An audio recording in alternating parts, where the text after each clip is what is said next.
अस्सलाम वालेकुम everyone, welcome back to my channel and welcome back to another vlog. I hope मेरी प्यारी सी YouTube family बिल्कुल ठीक ठाक होंगी।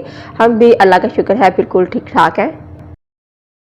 तो चलिए आज का बहुत ही ज़्यादा इंटरेस्टिंग सा व्लॉग स्टार्ट करते हैं। आज का व्लॉग बहुत ही इंटरेस्टिंग होने वाला है, थोड़ा सा डिफरेंट है। आई थिंक आप लोगों को बहुत अच्छा लगेगा। आज बहुत ही मज़े का एक अमल मैं आपको बताने वाली हूँ जो कि मैं काफ़ी अरसे से कर रही हूँ। आज मैंने सोचा मैं आप लोग के साथ शेयर करती हूँ। मोस्टली हाउस वाइफ के लिए बहुत ही ज़्यादा हेल्पफुल रहेगा। आपने मेरे इस व्लॉग को एंड तक जरूर देखना है। ये जो तरीका मैं आप लोग को बताऊँगी, ये जो सी आयत आप लोग को बताऊँगी, बिलीव करें इसको पढ़ के जब भी आप खाना बनाएंगी ना, खाना इतना मज़ेदार सा बनेगा, इतना लज्जत वाला बनेगा और खाने में इतनी बरकत आएगी ना कि आप देख के हैरान रह जाएगी। अक्सर जब खवातीन खाना बना रही होती है ना तो वो गाने सुन रही होती है, या कोई नंद भाभी या दो सिस्टर या देवरानी जेठानी जब इकट्ठे मिलके खाना वगैरह बनाती हैं तो एक दूसरे की गिबत करती हैं और चुगलियाँ वगैरह करती हैं, या अकेली लड़की खाना वगैरह बना रही है तो वो हैंड फ्री लगा के वो गाने सुन रही होती है। तो इस तरह नहीं करना चाहिए। इस तरह खाने में बरकत भी नहीं रहती, बेबरकती हो जाती है। और दूसरा ये कि खाने में कोई लज्जत, कोई जायके वाला खाना नहीं होता। हालांकि हमने सारे स्पाइसेस इसमें ऐड किए होते हैं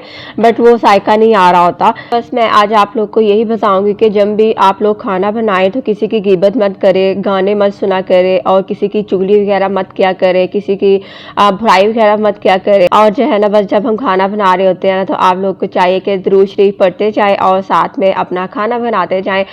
नेगेटिव सोचना जो है ना हमारे लिए बिल्कुल भी अच्छा नहीं होता, क्योंकि जब हम नेगेटिव सोचते हैं ना तो हम अपने ही नुकसान कर रहे होते हैं। हम मुसलमान हैं, हमें पता है कि दुरूद शरीफ की क्या अहमियत है। तो बस जब भी आप लोग खाना बनाए ना तो बस खाना बनाते बनाते साथ में आपने दुरूद शरीफ पढ़ते जाना है। खाना बनाने से पहले आपने हाथ जो है ना वो अच्छे से वॉश कर लेने हैं, देन इसके बाद बिस्मिल्लाह पढ़नी है और उसके बाद जो है ना फिर दुरूद शरीफ पढ़ते जाना है। यकीन करें खाना इतना लज्जत का बनेगा ना, इतना मज़े का बनेगा, इतना जायकेदार खाना बनेगा ना। तो मैं तो इस तरह ही करती हूँ, क्योंकि जब मेरी न्यू शादी हुई थी ना तो मुझे कुछ भी बनाना नहीं आता था, लेकिन अब माशाल्लाह मैं हर कुछ बना लेती हूँ, सारा कुछ बना लेती हूँ और सबको इतना ज़्यादा पसंद आता है ना। तो अभी तक कुछ मेरे मतलब के रिश्तेदार हैं जो बिलीव नहीं करते कि ये वाकई खाना मैं बनाती हूँ या इतना टेस्ट आता है खाने में। तो मैं बस इसी तरह करती हूँ कि जब मैं खाना बनाती हूँ तो साथ में मैं दुरूद शरीफ पढ़ती रहती हूँ। इवन के एक हदीस में भी आता है कि शहद वाली मक्खी से पूछा गया कि तुम डिफरेंट फूलों से मतलब कि रस इकट्ठा करती हो तो वो मीठा किस तरह हो जाता है। हालांकि फूलों का रस जो होता है ना वो डिफरेंट टाइप का होता है, कड़वा होता है या मतलब फीका होता है, तो डिफरेंट टेस्ट होता है ना उसका। तो ये मीठा किस तरह हो जाता है। तो बस उसने भी यही कहा कि जब हम सारे फूलों से रस इकट्ठा करके लेके जाते हैं, ये हमारी खुराक होती है।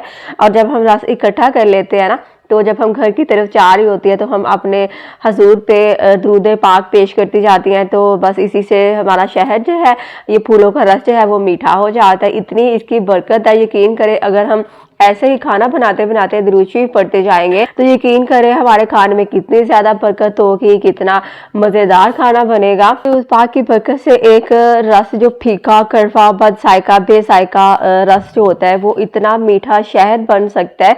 तो जब हम खाना बना रहे होते हैं तो क्या वो खाना अच्छा नहीं बन सकता, खाने में बरकत नहीं आ सकती। इतना अच्छा मैंने आज आपको अमल बताया ना कि मैं उम्मीद करती हूँ आपको ये मेरा आज का व्लॉग अच्छा लगा होगा। और फिर दूसरे नंबर पे मैं आप लोग के साथ शेयर करने लगी हूँ कि खाना खाते वक्त जब हम खाना खा रहे होते हैं ना तो समटाइम इस तरह होता है हम खाना खा के बैठ जाते हैं या वॉक नहीं करते, तो उससे हमारा पेट भी भरना स्टार्ट हो जाता है और डिफरेंट बीमारियां जो होती हैं वो भी हमारे अंदर ही अंदर बननी स्टार्ट हो जाती हैं। तो जब हम खाना खा रहे होते हैं, खाना खाने के दौरान हमने सिर्फ 7 मरतबा पढ़नी होती है सूरत फातिहा, मतलब कि अल्हम्दुलिल्लाह शरीफ जो है वो हमने 7 दफ़ा पढ़नी है और 7 दफ़ा हमने साथ में बिस्मिल्लाह लाजमी पढ़नी है। और इसका भी बिलीव करें कि इससे खाना हमारा बीमारी नहीं बनता। इवन कि अगर कोई इंसान बीमार है भी, उसको कोई बीमारी है तो वो ये अमल करना स्टार्ट कर देगा ना तो इंशाल्लाह उसको इस बीमारी से भी शिफा मिलेगी। 100% है, क्योंकि अल्लाह ताला के कलाम पाक में इतनी ज़्यादा ताकत होती है ना कि अगर हम यकीन करके कोई भी अमल कर लेना तो वो नामुमकिन को मुमकिन बना सकता है इंशाल्लाह। तो आपने ये अमल भी लाजमी करना है। जब भी खाना खाना है साथ में खाना खाने के दौरान जब तक हम खाना खा रहे होते हैं ना, तो उसके साथ साथ हमने 7 मरतबा सूरत फातिहा पढ़नी है और साथ ही दफ़ा बिस्मिल्लाह शरीफ पढ़नी है। टाइम इस तरह होता है हम खाना खा के बैठ जाते हैं, गैस हो जाती है, तजाबियत हो जाती है, मैदे में कोई प्रॉब्लम्स हो जाती है। तो जब हम खाना खाने के साथ साथ अल्हम्दुलिल्लाह शरीफ पढ़ेंगे तो कुछ भी नहीं होगा, ना गैस होगी, ना मैदे की कोई प्रॉब्लम्स होगी, खाना भी मतलब बीमारी नहीं बनेगा, शिफा में भी चेंज हो जाएगा। तो आपने इस अमल को भी लाजमी करना है। और थर्ड पे भी मैं आपसे एक बहुत ही मज़ेदार सा एक और अमल शेयर करने वाली हूँ। बस आज मैंने सोचा आज की एक डिफरेंट सी वीडियो आप लोग के साथ शेयर करती हूँ। उम्मीद करती हूँ आपको ये वीडियो आज की ज़रूर पसंद आएगी। ये मेरा लाइफ एक्सपीरियंस है, मतलब कि काफ़ी अरसे से मैं इस अमल को कर रही हूँ, बट मुझे बहुत ज़्यादा बहुत अच्छा इसका फ़ायदा हुआ। तो सोचा आप जो बहनें मेरी व्लॉग्स देखती हैं, जो प्यारी बहनें मेरी वीडियोस देखती हैं, आप लोग के साथ शेयर करती हूँ, क्योंकि इस तरह भी बातें शेयर करना सबका जारिया होता है और किसी की हेल्प हो जाती है। बट मुझे तो बहुत अच्छा लगा आज का व्लॉग आप लोग के साथ शेयर करके। अच्छा, लास्ट पे जो मैंने आपको बताना था कि जब हम खाना खा के फ्री हो जाते हैं, जब हम खाना वगैरह खा लेते हैं, देन लास्ट पे हमने सूरत कुरैश पढ़नी होती है 3 दफ़ा, जस्ट 3 दफ़ा। इतनी छोटी सी है ना, एक ही लाइन की है, मतलब 3 आयत है उसकी, और बहुत छोटी सी सूरत है वो सूरत कुरैश। इजीली आपको जो है ना वो याद हो जाएगी। आपने खाना खाने के बाद लाजमी पढ़नी है। उससे भी ये होता है कि खाना जो है ना वो बदहजमी नहीं होती, खाना शिफा बन जाता है। खाने में इतनी ज़्यादा शिफा होती है कि इवन कि हमें कोई इस तरह की डेंजरस बीमारी होती है ना वो नहीं लग सकती। तो अल्हम्दुलिल्लाह अल्हम्दुलिल्लाह, अल्लाह ताला का मैं इतना शुक्र अदा करती हूँ कि हम मुसलमान हैं और हमारे कुरान पाक में हर एक बीमारी का इलाज है। और ये है कि बस हम अमल नहीं करते। अगर हम इन चीज़ों पे अमल कर लेना तो हमारी ज़िंदगी इतनी आसान हो जाए कि मैं कहती हूँ बस वैसे ही हमने खुद ही अपनी लाइफ को मुश्किल बनाया हुआ है। अगर हम 5 वक्त की नमाज पढ़े, इस तरह की चीज़ों पे अमल करें, तो यकीन करें हमारी लाइफ बहुत ज़्यादा आसान हो जाएगी। तो आपने इस अमल को ज़रूर करना है।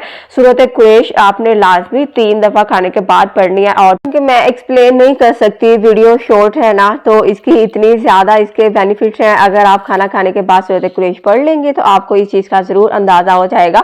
मैंने ये जो आपको छोटे छोटे से 3 अमल बताए हैं ना, आप सबने इसको ज़रूर फॉलो करना है और फिर आपने मुझे बताना है कि आपको किस तरह लगा। और मैंने जब से ये आप मुझे लोग पोस्ट कहते हैं कि आप इतनी स्मार्ट हैं, आपके माशाल्लाह 2 बच्चे हैं, तो मैं बहुत अरसे से सूरत कुरैश पढ़ रही हूँ। इससे ना तो मेरा वेट जो है वो बढ़ता है और मैं एकदम से मतलब कि फिट फाट मतलब कि स्लिम हूँ। मुझे कोई किसी किस्म की डाइटिंग की ज़रूरत नहीं पड़ती। अल्हम्दुलिल्लाह मैं सूरत कुरैश पढ़ती हूँ खाने के बाद, ना तो कोई बीमारी वगैरह, ना मैदे का प्रॉब्लम, कुछ भी नहीं होता अल्हम्दुलिल्लाह। बस यही अमल करती हूँ, आप लोगों ने इसको ज़रूर करना है। और आज के व्लॉग का एंड मैं यहीं पे कर रही हूँ। अच्छा लगा हुआ तो like and subscribe and share लाजमी कर दीजिएगा। मैं उम्मीद करती हूँ आज आपको बहुत पसंद आया होगा। तो मिलेंगे इंशाल्लाह नेक्स्ट व्लॉग में, तब तक के लिए अल्लाह हाफिज़।